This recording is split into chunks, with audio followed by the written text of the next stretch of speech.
À la suite de ces différents exposés, on peut se poser la question suivante: pourquoi ces concepts que je mets en avant, celui de la diversité sociale et celui du rationnement de l'espace-temps, ne sont pas soulignés et développés, sauf erreur de ma part. Je ferai vérifier chez Bourdieu ce qu'il pense de ce rationnement, de cette subdivision de l'espace-temps. Et là, en réalité, nous nous trouvons en face d'un sujet qui concerne directement l'astrologie. Parce que l'astrologie,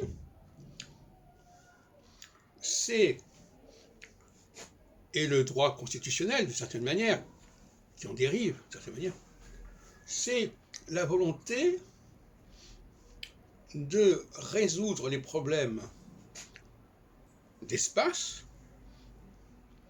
qui sont restreints, l'espace est restreint dans ce cas-là, en subdivisant le temps, en périodes, en phases. Donc il faut imaginer un espace très clos, marqué par définition par la diversité, parce que de toute façon toute humanité va créer la diversité d'âge, de sexe, etc., qu'il le veuille ou non, hein, par le hasard des naissances, et puis des morts, etc. Et dans un espace clos, on doit inventer des temporalités. C'est-à-dire qu'on doit déterminer qu'à tel moment, pendant tel temps, ce sera telle population qui occupera l'espace. Et à tel autre moment, telle autre population qui occupera le temps. En revanche, si le critère est celui de l'espace, l'astrologie n'a pas tellement de rôle à jouer. Parce que dans un espace très large, eh bien, les gens peuvent s'installer dans un endroit ou dans un autre, pas besoin de leur imposer un rationnement de temps.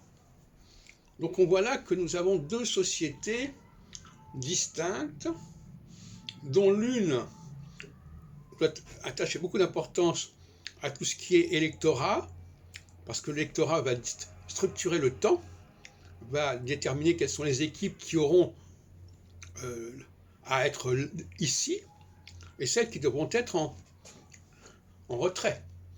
Comme quand il y a une élection, eh bien voilà, il y a tel gouvernement qui est là, et puis ceux qui étaient avant, ben, ils se mettent en retrait. On ne les voit plus beaucoup. Donc, voilà le vrai débat, qui est assez éclairant sur le plan anthropologique. Je dirais pour terminer que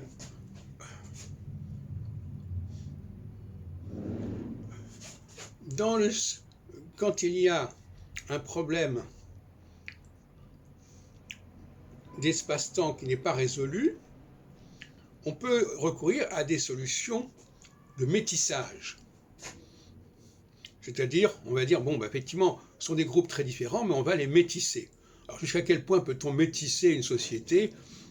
C'est toute la question qui se pose, parce que les hommes, bon, déjà, le fait d'avoir des hommes et des femmes qui font des enfants, c'est une forme de métissage. Donc ça, c'est une troisième voie, qui est celle du brassage, du métissage, et qui a comme particularité, il me semble, d'exiger du temps.